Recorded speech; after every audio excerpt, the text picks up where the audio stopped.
Good morning, everyone, and welcome to the incident management session. Kevin, I'll just do the typical check with you to make sure that the audio and video is operating correctly. You're good to go, Dave. Fantastic, thank you. Well, again, welcome everyone to the incident management session, and thank you for attending the annual meeting as a whole. Our first speaker this morning is Jim Austrich, who is a traffic incident management program manager with the Federal Highway Administration, Office of Transportation Operations at US DOT headquarters in Washington, D.C., and is a national leader in the transportation incident management systems, emergency management, and operations fields.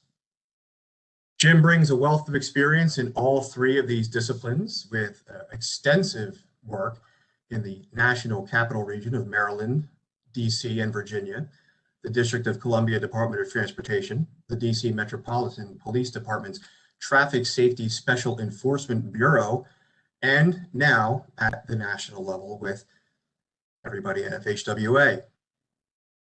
Jim was DDOT's Traffic Management Center Operations Chief, overseeing the district's intelligent transportation systems, infrastructure, incident response teams, and traffic and evacuations operations plans for DC. Jim co-chaired the Metropolitan Washington Council of Government Management Operations and ITS Committee. He chaired 2 NCR TIM conferences and is a graduate of the 2009 I-95 Corridor Coalition Senior Management Operations Academy. He has over 30 years in the transportation sector, is a TIM and work zone subject matter expert, and is a member of the FHWA TIM Executive Leadership Group. Please welcome Jim Austrich. Jim, stage is all yours. Thank you, David. And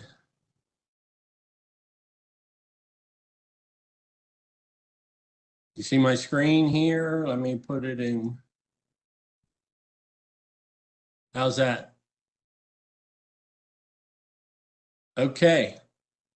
So thanks again, Dave, and on behalf of the US DOT, Federal Highway Administration Office of Operations, thank you to the Pennsylvania TIM program, ITS conference leaders for allowing us to present. My colleague, Paul Joden, was going to join us today, but Paul isn't feeling good, so our thoughts are with him, but he's going to be fine. And I'm just showing you here on the slide, many of you already have been introduced to our new member of the TIM program at FHWA, Joe Tebow.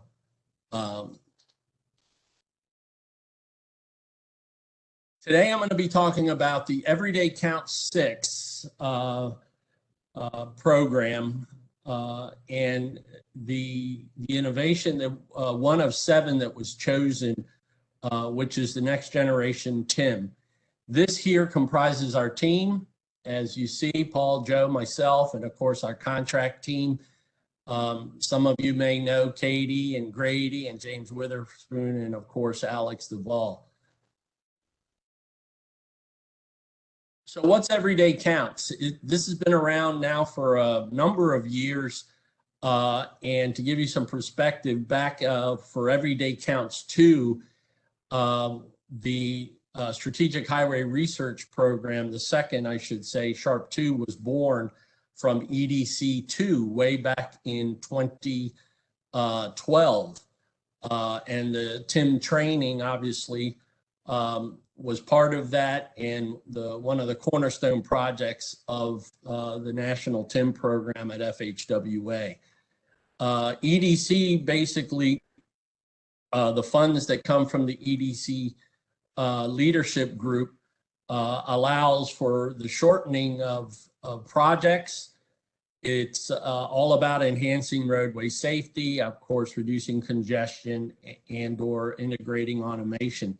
The proven innovations promoted through EDC 6 facilitate greater efficiency at state and local levels, saving time, money, and the resources to deliver these projects. So EDC, you'll continue to see EDC innovations coming about. As a matter of fact, they're already talking about EDC 7. So stay tuned for that. So what's Next Gen TIM? As you can see here, for over, 20 years, traffic incident management has been making and progressing into a very strong program to help states. But normally, the TIM practices have been at the state level, interstate freeways, high-speed facilities. But what we set out to do with Next Gen TIM, besides the technologies that you'll hear me talk about here in a minute, is basically taking it to a more local level focus, as well as working with tribal partners to improve TIM on all roadways. Again, I mentioned, freeways, high-speed facilities. Well, TIM happens everywhere, obviously. Crashes and other incidents happen, urban and rural, remote areas. And as a matter of fact, we even have a separate project for rural TIM that is underway. But it's all about integrating proven yet underutilized innovations, as I said, technology, the data, and the training. So why TIM? Well, these numbers are for 2018, but you can see there's over 7 million. I've heard the statistic for 2019 crashes every year. Fatals, you can see, this is self-explanatory, but the results in responder exposure, congestion, and safety risk are evident, and we are very much in the process of proving in black and white the benefits of good TIM programs, good TIM practices. And dare I say, Pennsylvania is a leader in traffic incident management. So kudos to you. And then finally, the TIM is evidence-based, a low-cost solution. From TIM committees, we talk about best practices, for example, of the importance of establishing TIM committees. And the investment is not a big investment in reality. It's about building relationships just like we have here. Most of you, I dare say, have drank the Kool-Aid or been bitten by the TIM bug and believe in the benefits of traffic incident management, I'm sure. So as I said, the focus areas, local roads. Note the highlights here. The responder training continues to be a priority. We are now at over 545, I believe, 544, almost 45,000 responders trained. That's all disciplines. Pennsylvania, kudos to you again. You're at, I believe, almost 29,000 responders trained out of the 54,000 that you estimate you need to train in your great state. So you're actually almost at 53% trained responders. Using TIM data, as I mentioned, for better safety and operational decisions. And again, those underutilized technologies that I'm going to talk about here in a minute. The EDC 6 Next Gen TIM was accepted by 36 states. 36 states are participating. Pennsylvania is not one of them, but that's okay because you guys are well advanced and are leaders and champions without a doubt. Our team, by the way, that you saw above, along with a national team of subject matter experts, approximately 30 from all disciplines, even from MPOs, police, fire, rescue, EMS, DOTs. That national team, along with our contract team, Paul, Joe, and myself, we divided these 36 states up among the three program managers, Federal Highway, us, Joe, Paul, and myself. And we've already had 2 kickoff calls and working together with those states as far as what innovations, technologies, training, data they're interested in advancing over the next year and a half. The EDC 6 Next Gen TIM program, by the way, is a two-year project that ends in December of 22. So what are we trying to get out to the locals? Okay, as I said, focus on the locals. I mentioned committees, but everything you see here, I don't need to read these to you, but it's just getting to the fire, rescue, EMS, law enforcement, sheriffs, you name it, at the local level and bringing them in, including public works, as a matter, by the way, because a lot of times public works aren't always invited. And although they don't respond as a matter of routine to crashes and other incidents, they're on our executive leadership group, along with all the primary public safety agencies. And don't let me forget towing and recovery. Towing and recovery is a huge partner in this, and I know they are in Pennsylvania as well. So one of the main technologies that we promote and we can assist through our national team of experts to states, and many of them have chosen computer-aided dispatch integration. I don't need to share these with you other than to say, during my days in the DC Department of Transportation, I'm pretty sure I was one of the first to integrate the data from the Metropolitan Police Department to my TMC. We had just stood up back in 2002, and through a short process was able to filter, the PII information data, and to this day that CAD integration is occurring. So CAD's been around a long time, and I'm sure if you haven't already have established CAD integration with Pennsylvania State Police and other law enforcement. But these are the levels, from manual notification, obviously, through automatic data transfer. Next is unmanned aerial systems. Some of you may have joined our workshop for EDC Next Gen TIM last week, which was phenomenal. We had, my gosh, I think it was 8 presenters from all over the country, the latest and greatest information from different states, and as well as law enforcement, et cetera, that covered unmanned aerial systems. Has been around for a while. It actually included our representative from the Federal Aviation Administration, FAA, which is a sister agency to the Federal Highway Administration under the USDOT umbrella. But you can see the primary uses here of UAS, mainly for law enforcement, for crash reconstruction purposes, and this whole plethora of other uses, if you will.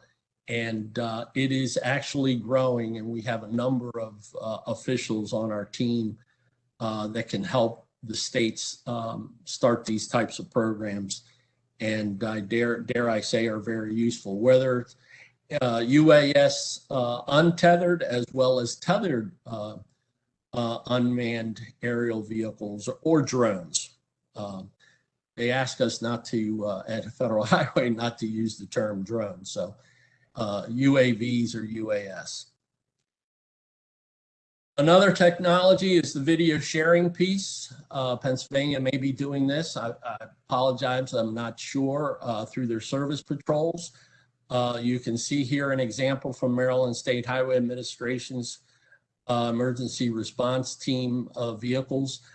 That camera to the left, and streaming video back to Statewide Operations Center in Hanover, and also TMC back to the responders. So there's a nice level of situational awareness. Video sharing is, again, not something new, but growing for sure, and that's what we're set out to do, assisting those states that choose this. Another one is responder to vehicle alerts. You may have heard of Make Way or the HAAs alert or iCone, variety of different vendors out there, not only for the navigation applications, sharing the data to motorists, the traveling public, about incidents, again, through Waze or one of these other navigation applications, but also the HAAs alert, which in Washington, D.C., the D.C. Fire Department is one of a number of states that have adopted the transponder device within the vehicle, responding to mitigate crashes at intersections between response vehicles, ambulance, fire trucks, etc. So DC Fire has definitely bought into the use of the HAAs hardware into their vehicles to mitigate crashes. Unfortunately, a lot of responders are being killed just responding to incidents, and I'm sure you're aware of that. I mentioned HAAS and some of these other manufacturers, Makeway and so on. Definitely, we don't endorse. We just share information about products and manufacturers. So this is a must-show slide, and I'm sure many of you that have been on our Talking Tim webinar every month, the fourth Wednesday of every month. If you haven't, go to the National Operations Center of Excellence website, the NOCO, and sign up, register for the Talking Tim webinars. Last plug I want to say, the second week in November, Crash Responder Safety Week, as it's called now, no longer the National Traffic Incident Response Awareness Week, NTIRAW is no longer. It is officially now Crash Responder Safety Week, an important week coming up, and we do everything to honor our responders, commemorate their sacrifices, and PIM everything that you're doing. And with that, here's my contact information along with Paul, Joe, and again, many thanks to all of you, and keep doing great things. God bless. Back to you. All right. Thanks very much, Jim. Appreciate that presentation. Very nice job, and thank you really for setting the table for us from the federal level. And now we're going to start to delve down into some more Pennsylvania specific things and show some of what you're talking about at the federal level actually being implemented here in Pennsylvania. One quick mention for everybody, I did put a message in the chat box. Please feel free to put questions, comments in the chat or use the Q&A box feature for your questions. And we're going to do our very best to allot a good amount of time at the end to answer your questions. So again, use the chat or the Q&A for your comments and your questions.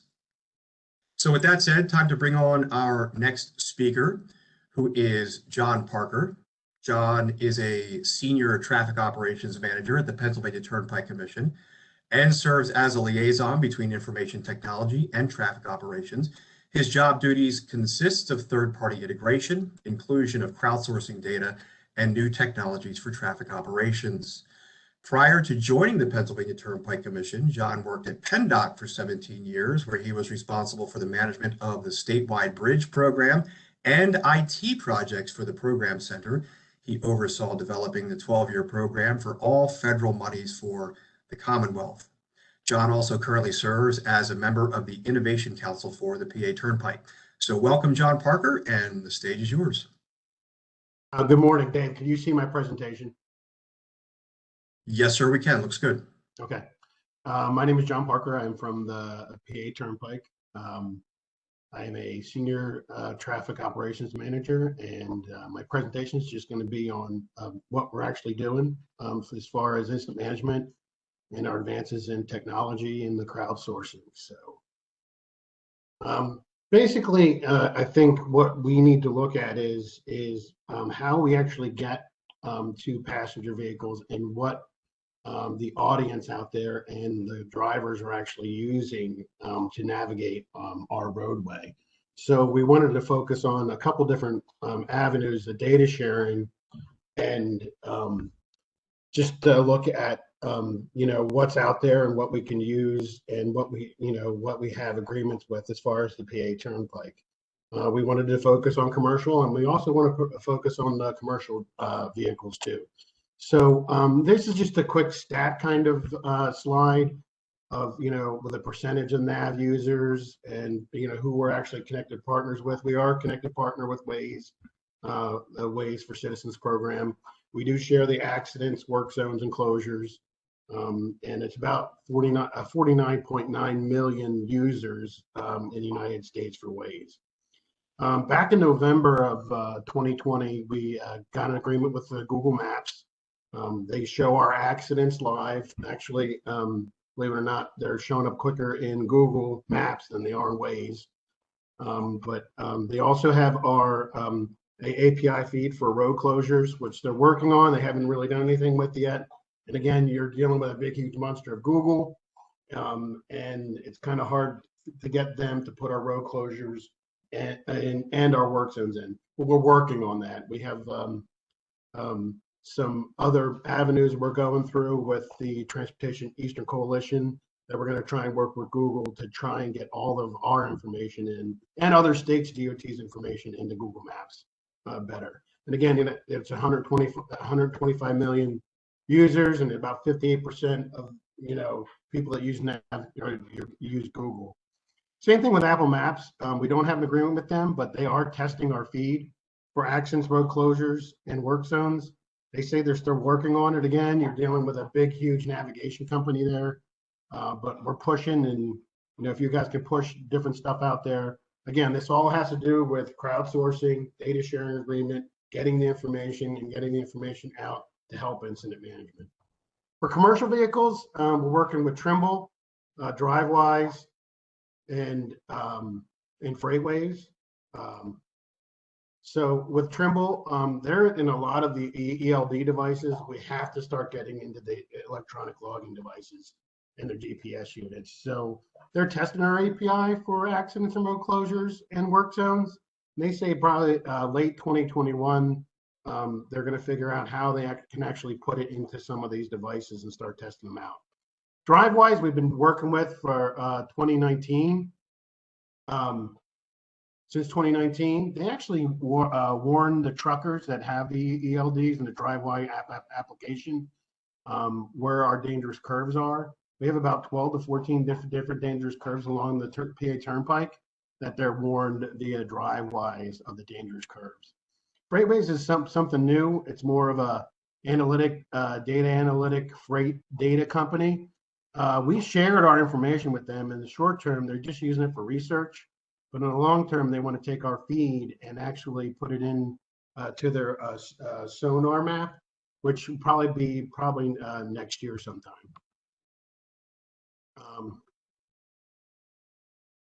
Come on.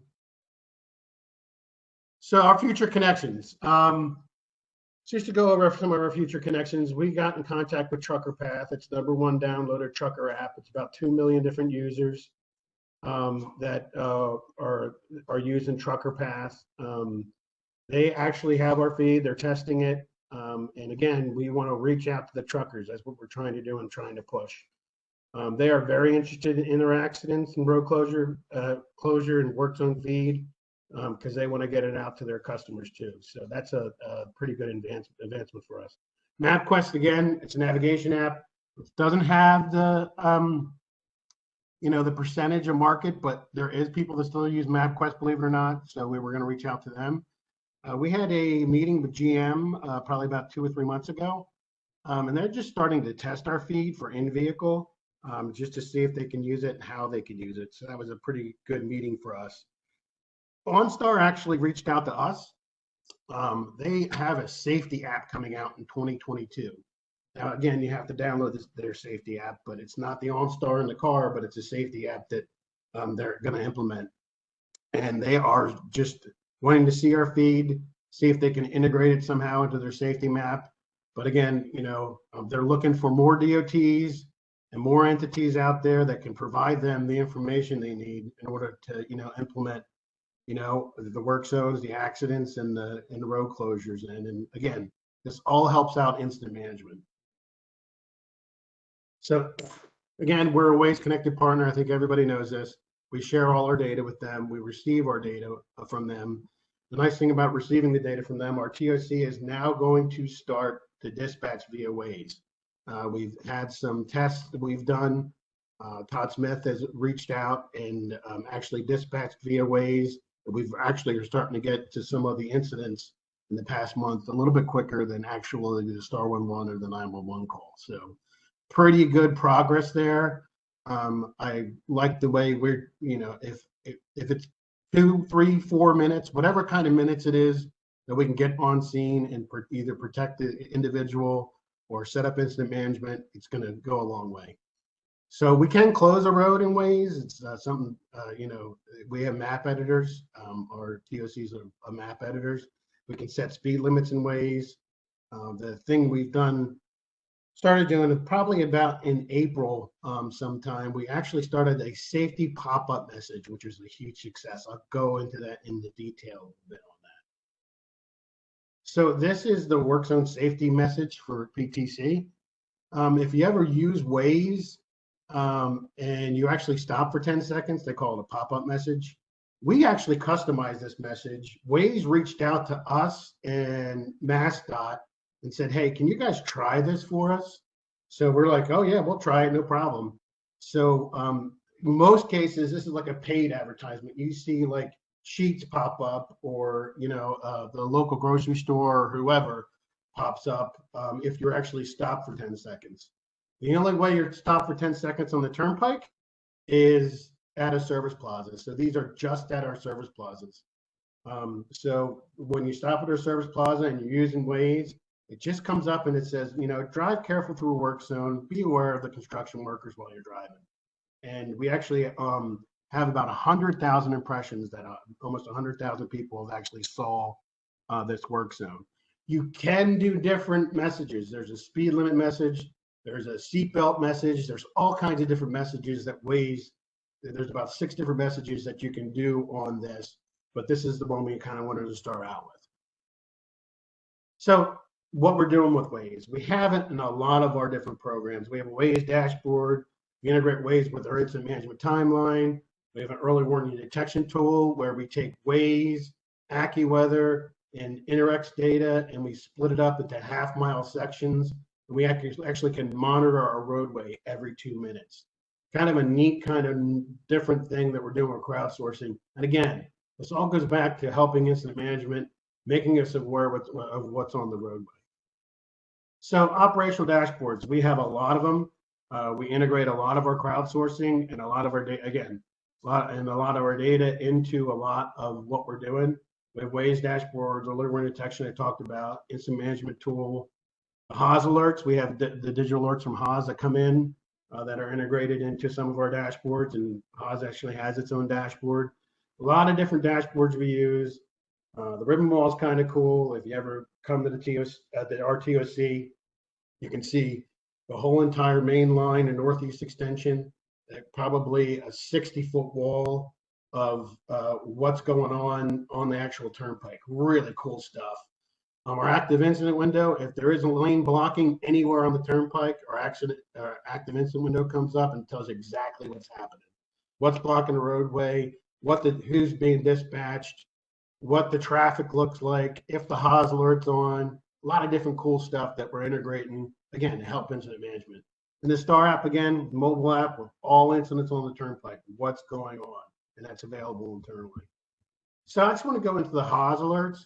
Again, FHWA just talked about it. It is a digital alert that goes into Waze. It tells the drivers to slow down, move over on scene.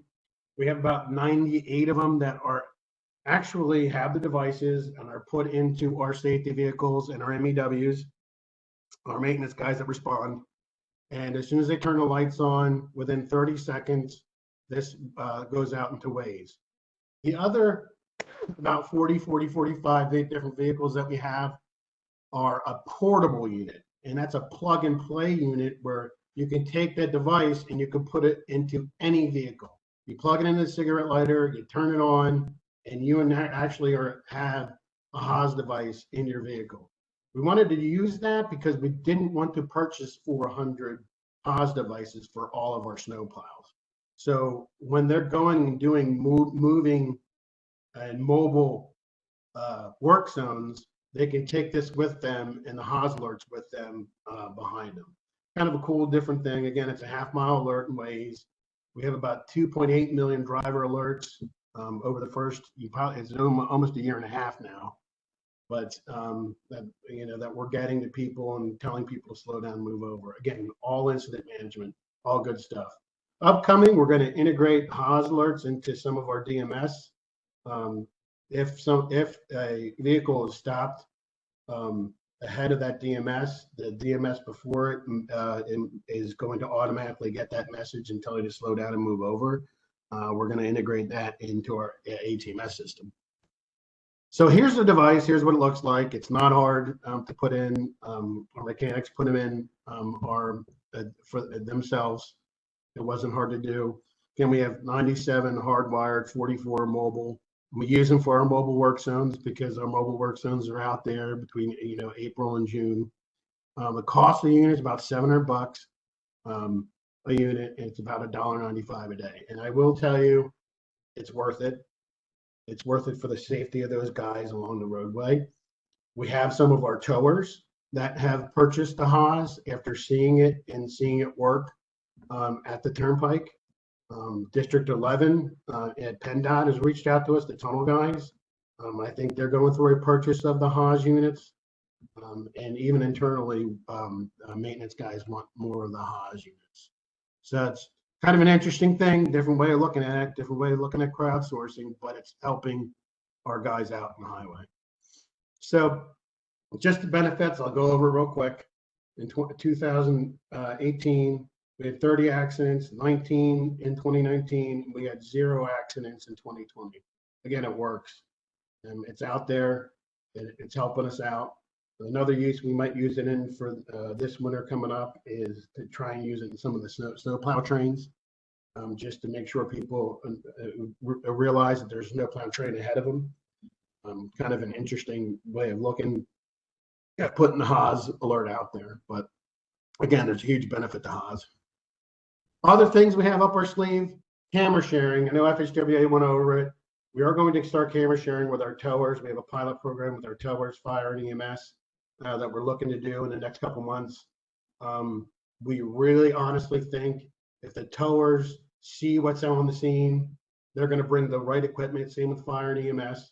Instead of, hey, now I need a heavy, and then you're waiting another half hour, 45 minutes. You have those guys in danger for another half hour, 45 minutes. We don't want those guys out there. We want to clear the scene as quick as possible. Our fourth kite purchase, and this is a tethered drone / kite for incident management. We just are in the process of purchasing four of them. As you can see the picture down there, kind of a neat way of looking at incident management in a different way. You do not need your Part 107. This is going to be purchased in the pilot program with Todd Leiss and Bill Howard and a couple of our engineering, our maintenance district 2 personnel are going to try and use it to see how effective it is. It goes up to 150 feet. It is tethered. They call it a kite. It's not a drone, but it's a completely different way of looking at incident management and using drone / kite for incident management and what goes on at the scene. So mapping forum, I was telling you about the Transportation Eastern Coalition. We're trying to get a mapping forum together to bring the third-party apps to the table and start talking to them about road closures and the HAAs alerts or the icones or the guys that are out there, and to try to get this message out there that there are, the towers, the fire, EMS, those guys are out there, and we need to get the message out to those third-party apps as soon as possible. We need to close the road, the proper road, not the other side of the road, like we've had. So we have a mapping forum coming up. I think it's going to be in September, October, November sometime.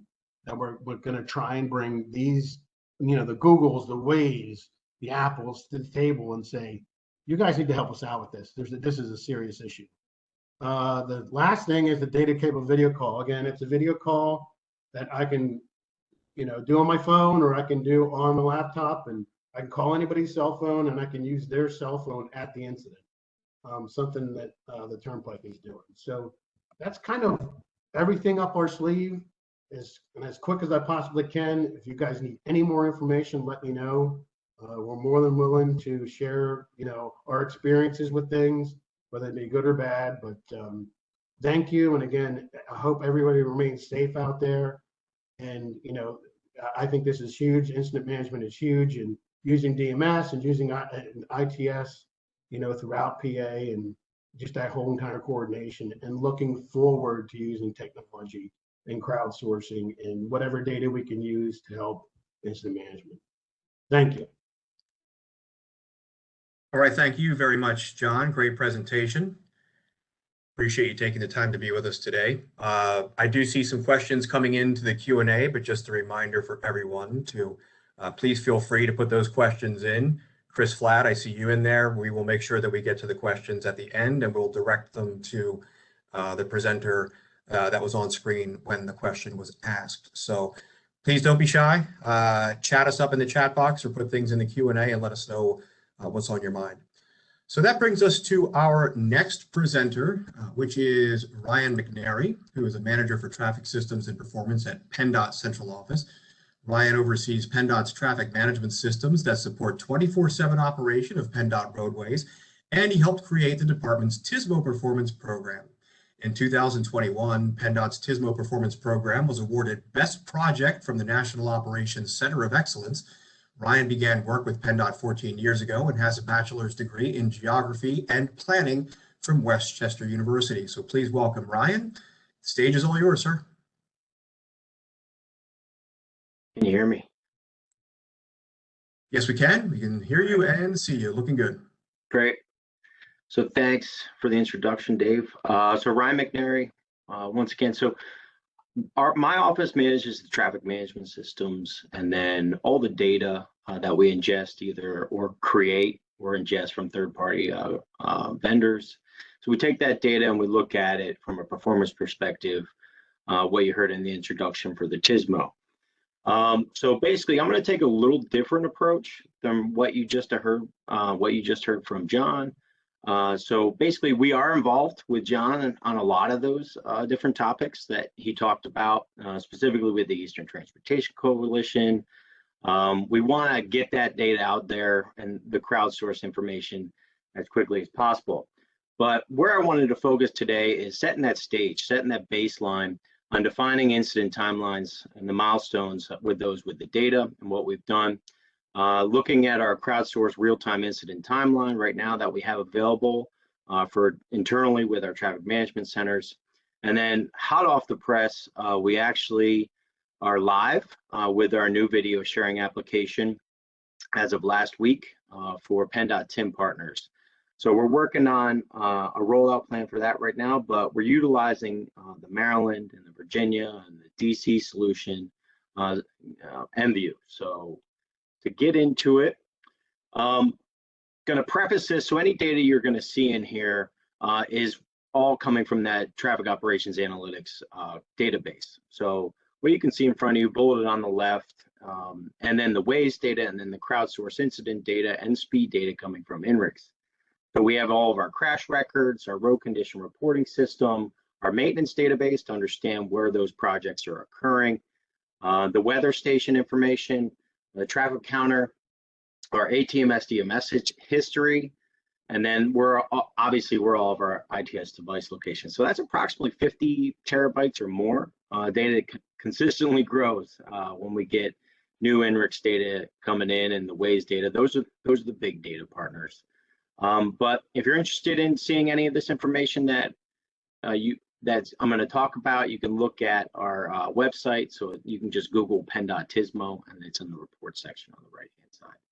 So preface this a little bit.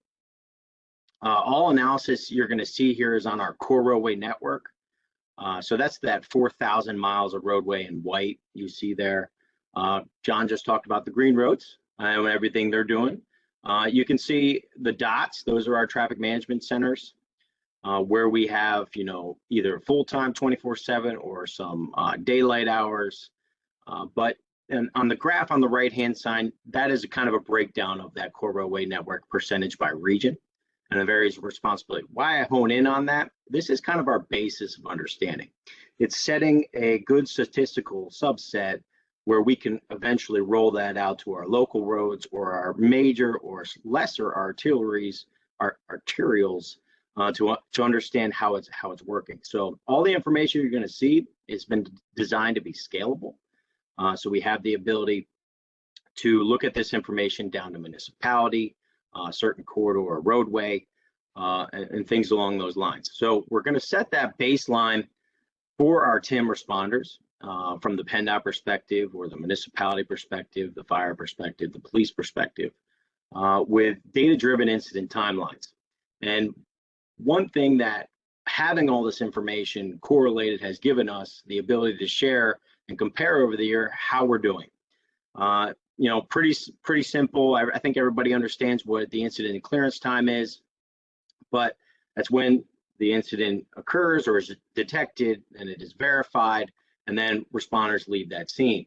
So we have this information. It's shared annually with our TMCs and any maintenance personnel out in our districts. But you can see in the columns in the middle, in the clearance time, that's in minutes, and that's on average. I'm just highlighting the Philadelphia area right now. You can see others, like I said, on our TSMO page. But you know, kudos to District 6. You know, the location of towers, their TIM teams that are active. They do have the lowest number of minutes for incident clearance time. One of the higher number of incidents, believe it or not. I think everybody understands that. But we give them the incident clearance time and change from year to year. So that one thing helps us break this down in a perspective that they can understand and then work towards as a goal for themselves. So this is that shameless plug. This is what our website looks like. The link is there, and you can just, probably the easiest way is just to Google it. One thing that we weren't aware, but we weren't aware of before this, but when we wanted to understand going forward, is the incident influence time. So from an operational perspective, they're there, you know, the scene is cleared. Sometimes our TMCs will generally not keep the congestion or the deterrent messages from the back of the queue going. So we've always wanted to make sure we continue to work that incident even if the incident is cleared. We have residual delays, though sometimes those influence times are very long. So what we came up with, having this information from Waze and NRICS, was an incident influence time metrics. Now that's what we deemed it, but you can see there on the FHWA incident timeline graphic it's that highlighted green aspect of when they've cleared and it returns to natural flow. We have that speed data. We have that historical information from NRICS. We know when it's going to go back to normal. So we measure that time. And one of the first applications we wanted to understand, and what we, from a department perspective, and I think from the Turnpike perspective too, is when we have incidents during hazardous winter conditions. So what is that incident influence time when a heavy truck is involved or it's rolled over and a heavy wrecker has to come out and clear it out? Or what happens during those adverse conditions that it causes people to be in more distress in very dangerous scenarios? So what we did is we took 4 years of winter data to understand what that incident duration and that incident influence time was per vehicle type. Now you can see going top, middle, and then bottom, we do have some unknowns. But when a commercial vehicle was only involved in the incident, the durations are significantly higher when no commercial vehicle was involved. We obviously have more. We have, I think, around 50%, 56% of the closures that occurred during hazardous winter conditions. I'll get into the definition of what that means, by the way, right after this, that the duration is significantly higher. Now, those are in hours, obviously, so the influence time is 5.3 miles. Why that's important is a lot of times people are sitting in traffic, the secondary incidents that occur, people slide off the road. It's just a higher prevalence of us to lose that road again, for example. So we wanted to quantify this for our emergency management staff, and we have the ability to do this now. So one thing, next steps, we're trying to understand those secondary crashes or the secondary incidents that might delay this. So we're working on understanding how that occurs going forward and quantifying the locations that it's most prevalent for for these hazardous conditions and these crashes. Now, I kind of alluded to it quickly, but this is the back end story. So those 4 winters that we looked at the data, RWIS data, so we have approximately 95% coverage on all of the core roadway network where we have RWIS data. So the methodology behind that is we have these RWIS weather stations around our core roadway network. We use the Vaisala methodology that you can basically assume that the 15-mile radius around there is the weather that is occurring in that area. Now, it's not perfect, but sometimes with data you have to make assumptions. Now, we are looking to change that subset and get some more. We're going to look into getting some NOAA data or weather-centric data that can be a little more granular, but it's also going to give us the ability to expand out to the non-core roadway network for some other analysis that we're looking to do for our maintenance personnel on our snowplow route priorities. But that's beside the point. What you've seen in front of you is the definition of what we consider hazardous winter conditions. So we looked at all this data. We tried to understand the tipping points of when the crashes and the likelihood of those crashes is going to occur. So we have identified 5 scenarios that we've deemed hazardous. So low visibility, that is a rating under 5 miles. High winds, 25 miles or above, you'll notice 7.4 times more likely for a commercial vehicle crash when winds reach that high.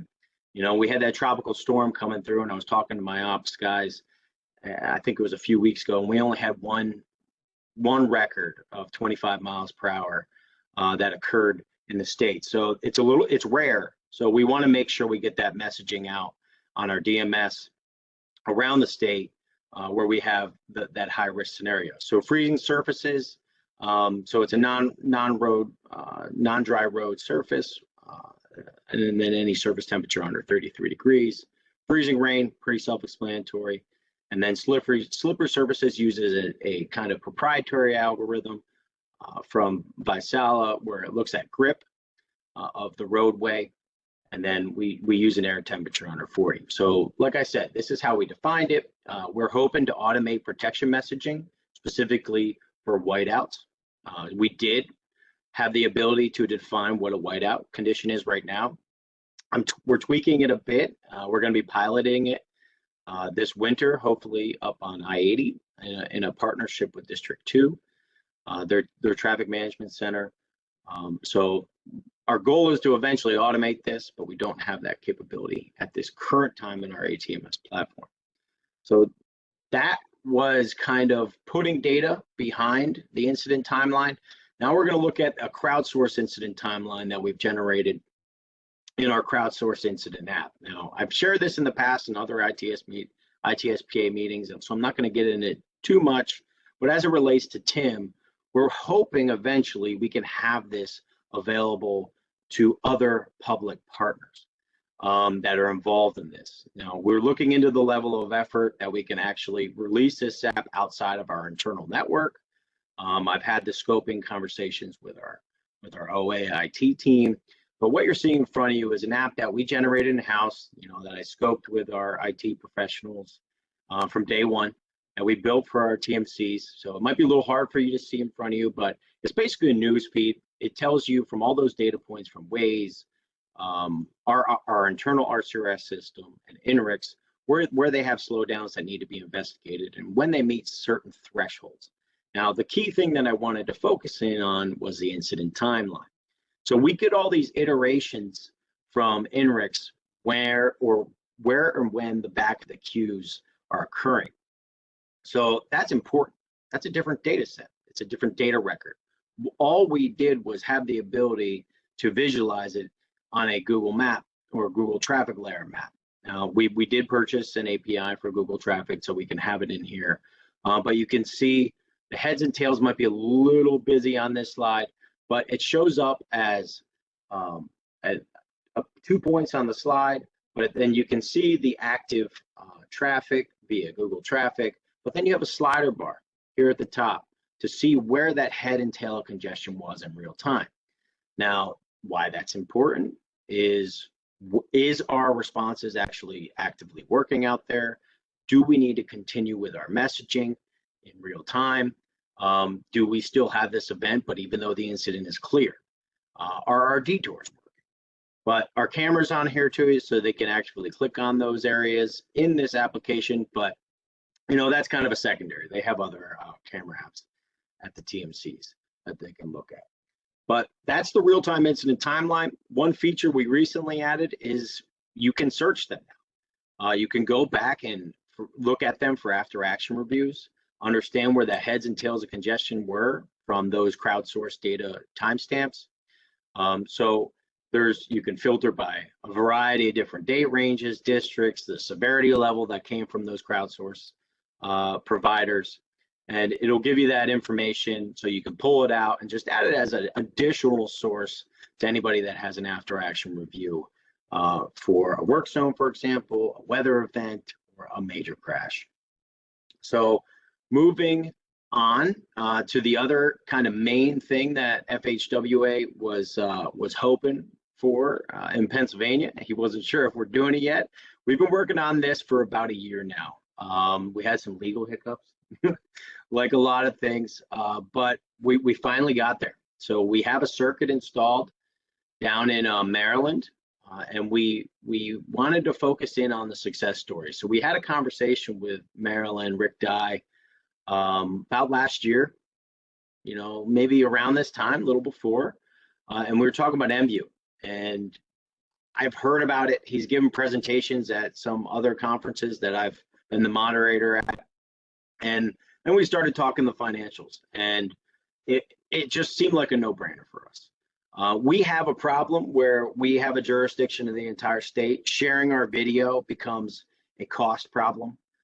We either have to install different fiber connections, or we have to put breaks in our firewall. And it's not something our security particularly cares for. So what MView is it's a secure web-based video sharing portal for first responders and public safety personnel. Now that's key. You know, there's probably a lot of people on here from the private industry that are hearing that. That's who it's for. We can't share this information through this with the private industry, but if you are doing work in TIM for us, it can be shared. So that is one kind of caveat to this. Now it is coordinated through the Maryland Coordination Analysis Center. It's kind of a branch of their office under Department of Homeland Security. It was sponsored. It's completely sponsored by the federal government right now. And there's over 15,000 cameras in it. Now, we don't have access to all of them, but the success story of what Maryland and Virginia did, they partnered with DC. They have partnerships with a lot of federal buildings. They have partnerships with the Stadium Authority in Maryland, where the Ravens play, so they can actually monitor how that traffic flow is working. Is there a breakdown? Maybe there's a crash in the parking lot and they need to actually reroute people around that. So they have state police cameras in there, but they share the information with the state police too, the video. Baltimore City, another key aspect that we hope to get to here in Pennsylvania, get our major cities, our municipalities involved in MView, because this is a scalable platform. We're now going to be able to share this in a sustainable way, but they can also share information, their video information in a sustainable way for us too. So we are live, we're no longer pending. Delaware is pending right now, but they do have a test camera in there. But each user can kind of they're allowed to be set up to see what event. Now, for example, in PennDOT, we do have a lot of coordination efforts that involve Homeland Security, where we have to shut off certain cameras, but then they can also share information. So this is going to give us the ability, so when the Homeland Security folks come into us, now they have our cameras. We're not going to have to set up something on the back end specifically just for them. They can just log in to the existing MView application. So it's going to help us out with that coordination overall. So this is what it looks like right now. I took these screenshots yesterday, actually. So a lot of cameras in there. You can see that Pennsylvania is up and running. We're in the testing phase right now. We have it all at all our TMCs that submitted us names. And we're going to be working with any partnerships. We have a few right now that we're focusing on, but we're going to be working with partnerships at the TMC level. So I suggest anybody that is interested in this, if you're from a municipality or state agency or Penn State, for example, you may want to consider reaching out to your local TMC and work that for me. We can figure it out that way. But you can see on the left-hand side here, it's like you would expect for any video sharing application. You would click on the drop down, and then you can set up a wall. So I actually just picked a few MDOT cameras. So we do have that awareness now. Now I've used this in the past, different solutions where I'd have to actually go out to Maryland's 511 or Virginia's 511 to look at the weather that was coming up to us. Specifically November 18th, 2011. I think we all remember that in the Harrisburg and southeastern, eastern Pennsylvania, where it kind of hit us a little harder. I saw that, that it was being much heavier in those southern areas, which is generally not the case. So this is going to give that capability, and it's a good use case for our jurisdictions. So here's our plan, just kind of giving you a visual reference. We have over 1,000 cameras available right now, all around the state. We're doing our internal TIM partner rollout. It's occurring right now. We have PSP pilots set up here in the next few weeks, months, to actually get this down to their operators, their dispatchers, so they can monitor certain incidents for the guys. Now, we also have a subsequent pilot going on with our maintenance TIM responders, where we're going to have those dash cams that FHWA highlighted, and then that the Turnpike has, where that information will then show the scene and it can be viewed in MView.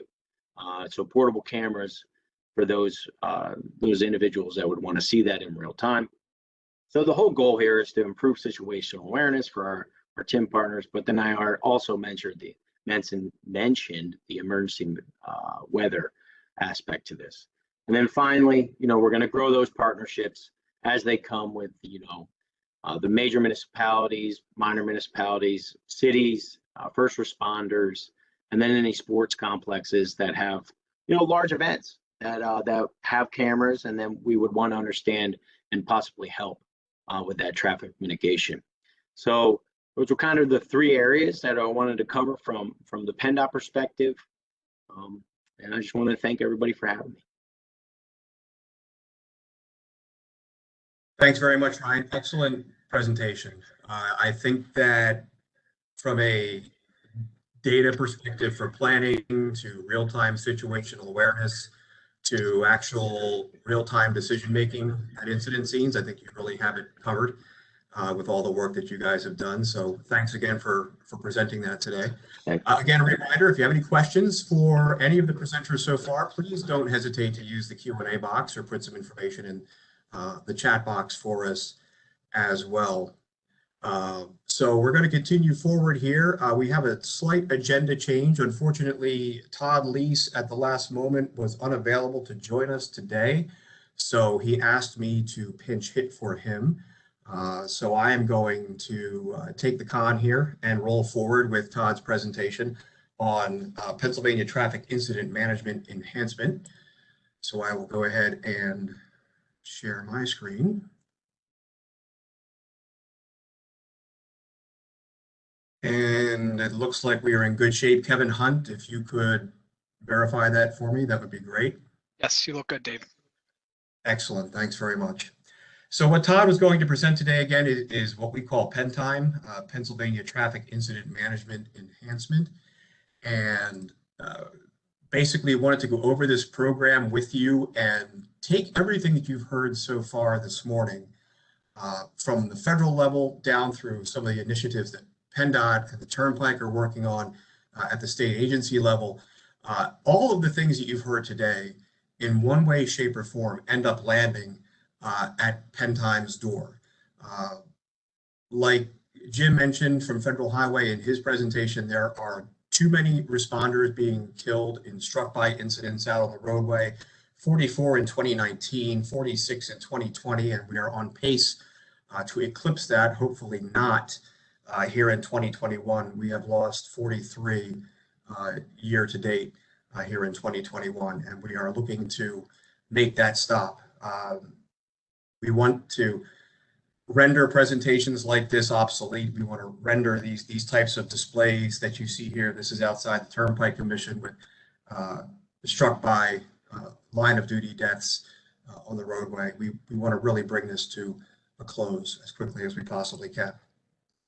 So just some background for you on pen time and its origins. In case you don't know, pen time was an outgrowth from a 2014 Transportation Advisory Committee study on traffic incident management in Pennsylvania.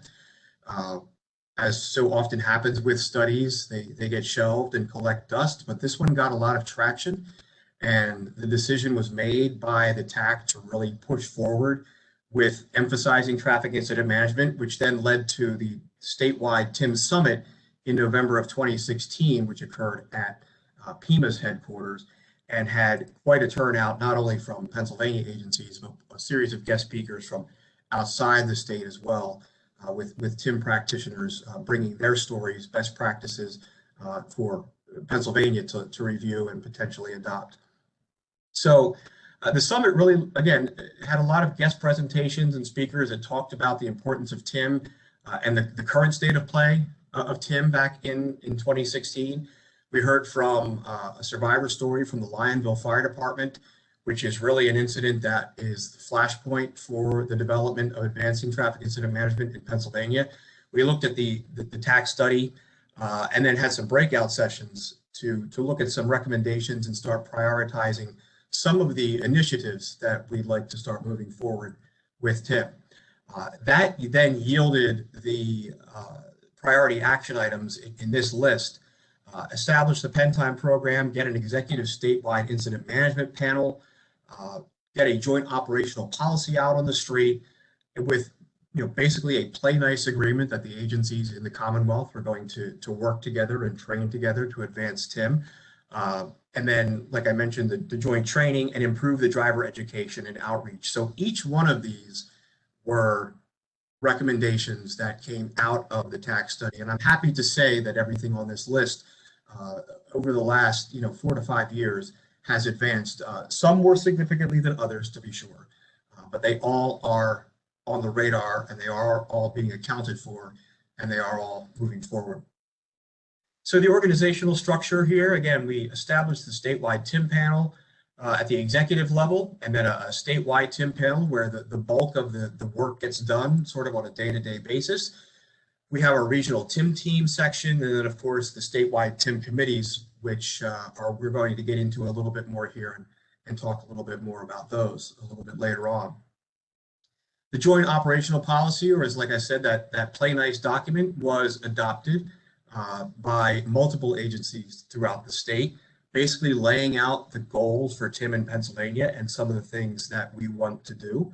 And everybody did officially sign off on this. There was about 3 years ago, there was a large ceremony in the lobby of the Pennsylvania Turnpike Commission that had, at the time, Secretary Richards was present, along with Mark Compton and leaders from PennDOT and leaders from state police and all the disciplines to come and show their support for this document.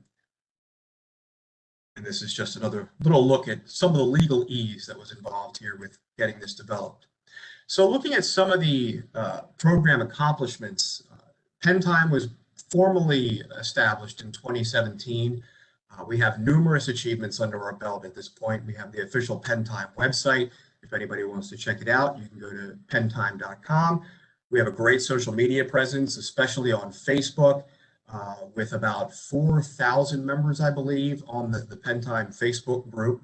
We have the joint operational policy and the interagency agreement that we just talked about, and we've been involved significantly in the planning and the CONOPS development for what will someday become the Pennsylvania Safety, Transportation, and Research track.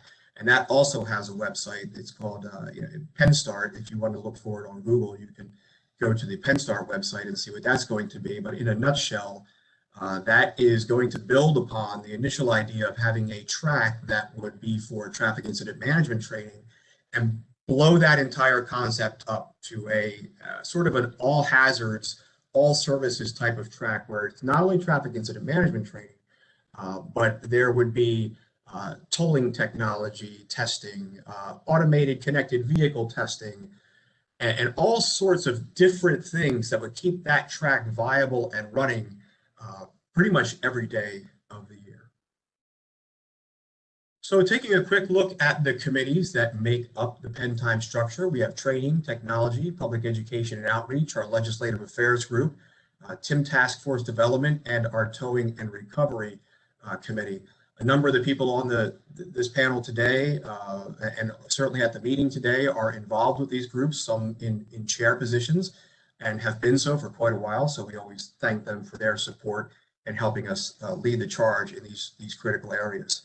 So taking a look at some of the work that's being done at the committee levels, when we look at training, PennDOT and the Turnpike and the State Fire Commissioner's Office banded together to develop the TIM e-learning course back in January of 2019. And to date, we're proud to say that we've trained well over 8,000 responders. And, you know, I guess it was hopefully not too much of foreshadowing, but having the e-learning option available to continue through the pandemic last year was a way to make sure that the TIM training continued on without the ability to be in person with people. We shot right past some of the FHWA benchmarks. Again, Jim referenced some of these in his presentation. The original benchmark, I believe, was 45%. We're now over 52% of responders trained in Pennsylvania, ranking us 4th in the nation. And we've bumped up over 41% since 2017. We're in the process right now of overhauling Pennsylvania's Unified Incident Command System training. That right now is in a pilot, and they're running that through the system to get the bugs worked out to completely overhaul what the UIC training looks like. We have the Penn Time Learning video series to archive key presentations from our quarterly meetings. Those are sent out via Todd after our meetings as part of our meeting notes, and they are also in the process of being uploaded to the Penn Time website. And we've also established partnerships with other organizations that have a vested interest in TIM, like ResponderSafety.com, to develop these training videos. Focusing in again a little bit on the TIM training online, it is available on 2 platforms. First, it's on the Train PA platform, which is administered by the Pennsylvania Department of Health.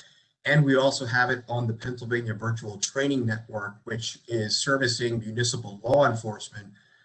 And we're very happy to be there because that is a group that is traditionally underrepresented when it comes to TIM training. So we're happy to make inroads there on the Pennsylvania Virtual Training Network. We have approval for PA Department of Health, Bureau of EMS continuing education credits. We also have the CLE credits, which is continuing law enforcement education for municipal police. And the e-learning has been institutionalized by the Philadelphia Fire Department, the Harrisburg Bureau of Fire, and EMS West as mandatory training. And just a few years ago, we put the entire city of Pittsburgh Fire Department through the training as well. So we're really happy to have that engagement from these large groups. Taking a quick look at some of the numbers for the statewide, in-person, and virtual, you can see here the way things have really ramped up exponentially since 2016 in terms of the number of classes that have occurred. Obviously, we have that unfortunate dip in 2020, but there wasn't really a great deal that we could do about that. And looking here at some more of the TIM training progress, you know, we see again that sort of that 5-year timeline running forward from 2016 up through current day. If you notice there, looking at 2021, there was a significant number of training statistics from folks at the State Fire Commissioner's Office that had completed the training for people. They had gone out and actually provided the training, but the statistics were not reported. They were sort of tucked away in a dark corner somewhere. Thankfully, with our renewed connection and really strong connection with the State Fire Commissioner, we were able to dig that data out and give a real sudden boost of sort of nitrous to the training numbers, which really helped kick us up to that 52.1% trained number that you see on the screen there. From a technology standpoint, again, John Parker from the PA Turnpike is our chair for that group, and you just heard his excellent presentation a short time ago. We're going to touch again, circle back on some of the things he talked about. Technology group is very much invested in helping to develop Pennsylvania's automated vehicle incident response plan. That is going to be a very, very big ticket item here in Pennsylvania moving forward in terms of helping first responders understand response protocols when it comes to working with highly automated test vehicles that are currently in use in many places throughout the Commonwealth. There is an application, a mobile app that is in development and beta testing right now that will become available on the street for first responders to learn how to operate these vehicles, disable their technologies, how to properly lift them, cut them for extrication of victims, and then proper towing and storage techniques. And all of that's being headed up by Mark Kopko's group at PennDOT's Office of Transformational Technology. So PennTime is very happy to be helping out with that beta testing right now. Advancing the use of UAS for crash reconstruction and reduction of the TIM timeline. The use of the UAS has been repeatedly shown to dramatically reduce crash reconstruction times, which then, of course, reduces the incident timeline. It reduces the chance of secondary crashes from built-up queues. It reduces the chance of responders struck by incidents and dragging down those line of duty deaths that we talked about at the beginning of the presentation. Looking to continue working with partners on some advanced digital alerting systems. You heard about the HAAs alerts a number of times, both in Jim's presentation and John's. Google, Apple, and Waze. Data analytics, again, very strong in helping out with that. And Ryan McNary has been huge as part of that. Camera sharing for situational awareness and also the tethered photo kites. John Parker talked about this as well for incident management. And again, those are rapidly deployable, tethered aerial systems that can be used for situational awareness and monitoring incidents that occur in areas that may not have adequate CCTV coverage. Our public education and outreach, a lot of things going on there. And again, targeting back to the tax study, getting the public engaged and getting them aware of their role in traffic incident management and their role in fulfilling the vision of initiatives like Slow Down, Move Over is absolutely critical. Last year, there was a very, very large public service announcement video shoot that Todd Leiss worked extraordinarily hard with our public education and outreach folks and other members of PennTime to get this put together, to get these videos made and get them out on the street. And you see there the number of agencies that were involved to try to get this message out of the Slow Down, Move Over. And the thing that Todd really wants to emphasize is that we are all in this together, from the transportation secretary down to agency heads like Mark there from the Turnpike in the lower left corner, down to our responders on the ground, on the street. This is a tapestry that weaves through all levels. And I'm very, very happy to say that we've had great support, starting with Secretary Richards up through Secretary Gramian, who you will hear from today in our 1 o'clock special presentation. This really is about everybody, all of the disciplines. So a quick look at the Move Over law. What is it all about? Well, basically, people are supposed to slow down and move over when they approach an incident scene.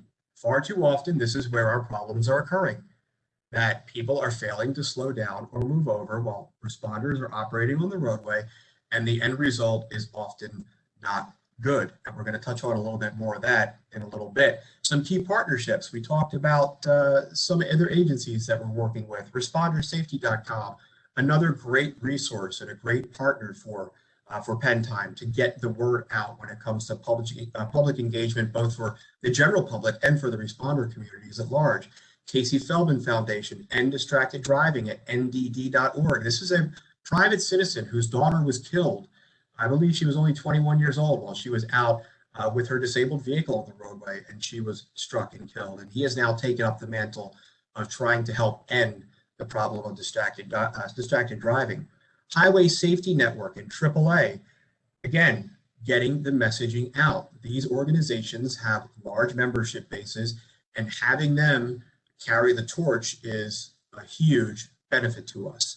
From a legislative perspective, there's a lot of things going on here, touching back on the slow down, move over law. The enhanced law with the new name was signed into law in October of 2020, went into effect in late April of this year.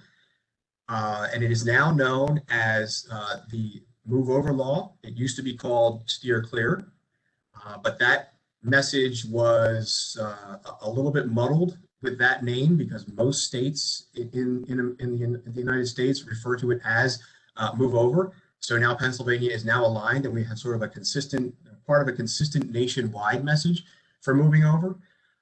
The penalties have been elevated: $500 on the first offense, $1,000 for the second, $2,000 for the third. You get 2 points on your license, and then your license gets suspended if the violation results in serious bodily injury or death, or if it is a third or subsequent offense.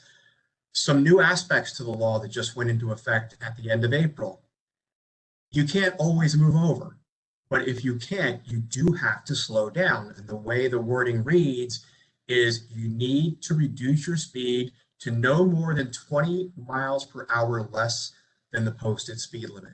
This is something that tends to confuse a lot of people, okay? But basically, slow down.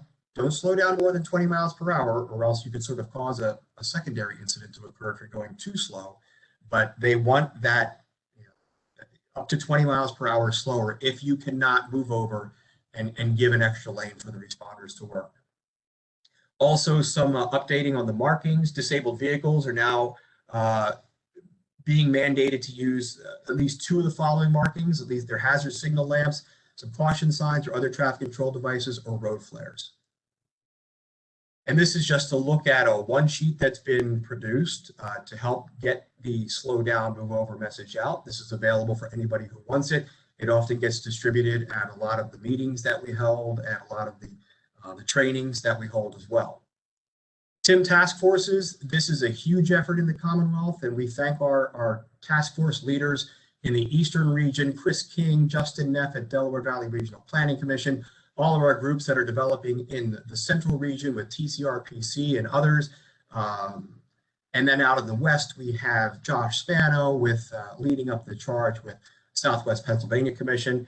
But there has been a huge push in recent years to develop these regional TIM groups in areas where they are traditionally underrepresented. So again, we're filling in those gaps, and where it's happening is central and north central Pennsylvania, and also heading up towards the northeastern corner up through the Lehigh Valley and on up into Scranton, where they had traditionally not engaged with much of this. We're happy to say that those groups are now coming together, and they help. They bring the disciplines together. They get the move over education and enforcement message out. They help formulate the law enforcement details that go out on the road and enforce this with motorists. And generally, these are warnings at this point. They make them aware of what the law is, put a little bit of a scare into them, honestly, to get them to understand how critical it is that they give responders room to work. And Penn Time, every quarterly meeting that we have people from other states that get engaged. We've had Texas, we've had New Jersey, we've had Tennessee. We even had folks from British Columbia join us on the meetings to talk traffic incident management and help not only give us things, but take from us as well, because we're happy to say that Penn Time is really becoming a beacon of traffic incident management. Lastly, just want to touch on towing, some of the things that they're working on. Our towing committee, again, as Jim Austrich said, towers are often underrepresented. They're not often accounted for when you talk about those responder disciplines, but they are just as critical as any other responder. They have a huge role. And anybody who's ever dealt with a major incident, mass casualty incident, knows how critical towers are. So our towing group is working on their TIM for Towers education program. They're trying to tackle some things with PennDOT right now about some permitting issues for when vehicles become excessively overweight, when you have the weight of the tow vehicle plus the large vehicle that you're towing, they're trying to work on some of those issues. And a big ticket item for them is the hold harmless legislation that we're trying to work on here in Pennsylvania. And that basically goes towards the idea of clearing incidents more quickly, giving these towers who are properly trained with the proper equipment and resources to be allowed to quickly push, pull, drag vehicles out of lanes to more quickly reopen the lanes and relieve congestion more quickly. Again, all in the service of reducing those secondary crashes and responders struck by incidents. Right now, we really can't do it in Pennsylvania. Individuals are protected from liability, but the companies themselves are not. And in our last quarterly meeting at Penn Time a few weeks ago, in early August, we had a gentleman on from Texas who is going to share with us some of their legislative language that maybe we can use to build upon getting that done here in Pennsylvania. So that's just some of the things we wanted to touch on for Penn Time. Again, Todd does apologize for his inability to attend today, but if you do have any questions or comments for Todd and you want to reach out to him directly, here is his information. Also put your information in the chat box if you have any comments or questions, and I will do my best to answer them or forward them on to Todd and he can reach out to you individually. So thank you very much, and I will exit the presentation. Kevin?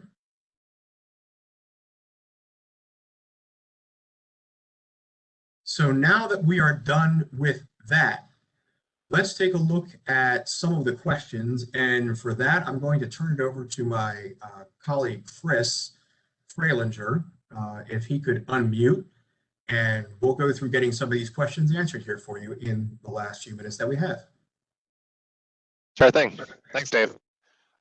So the first question that I see in our Q&A, I believe, is for John. And the question is, what type of Waze alerts are you dispatching to? Just crashes or vehicles stopped on shoulder, which could be flat tires or a trucker asleep? The types of, the types we've done is some disabled vehicles and some crashes. Disabled vehicles are kind of hard because we don't know if it's you got a trucker alongside the road or not. We try and make sure that it's verified, either like a 2 thumbs up to make sure that something's there. But it's normally crashes or accidents that we're looking at to dispatch to.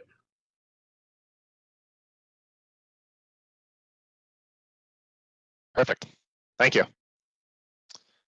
And next question I see is for Ryan. And the question is, what API are you using for weather data for the TSMO database, AccuWeather or NWS?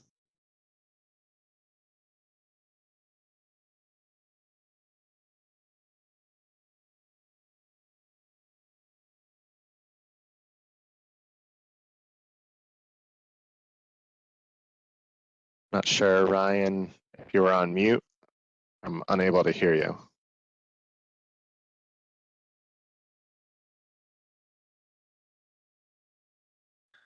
Well, if there's another one, we can just skip over and see if we can get back to Ryan. Sure. I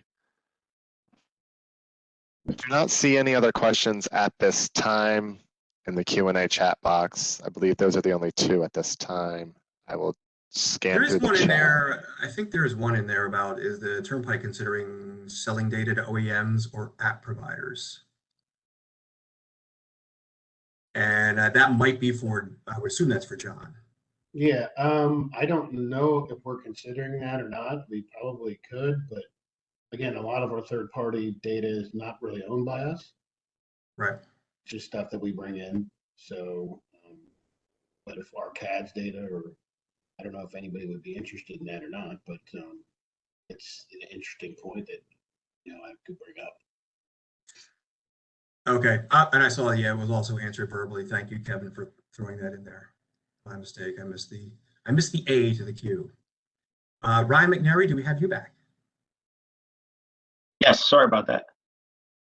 No, no worries. Go ahead, Chris.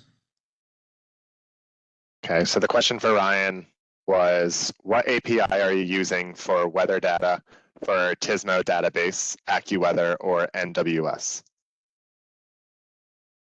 well, we were actually going to use the NOAA API, so NWS. But right now, we're using the ARWIS station data from Vaisala. So everything's supported through our Vaisala vendor.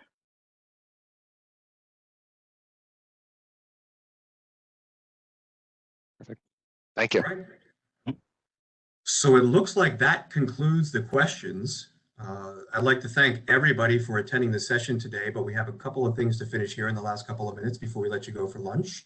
What I'd like to do at this point is call in our annual meeting chair, Amber Reinitz, who I believe is going to spin the prize wheel. Thanks, Dave.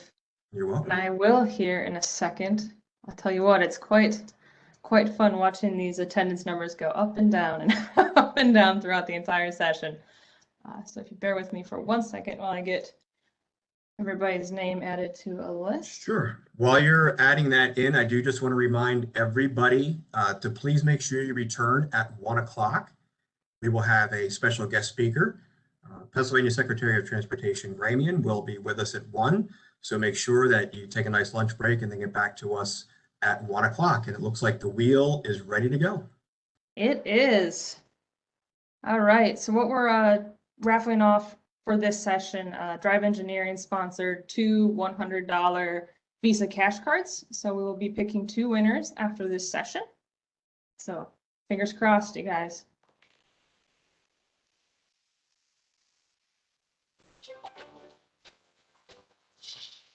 All right, congratulations, Kelly Conrad. All right, we're gonna pick one more. And you can't win twice.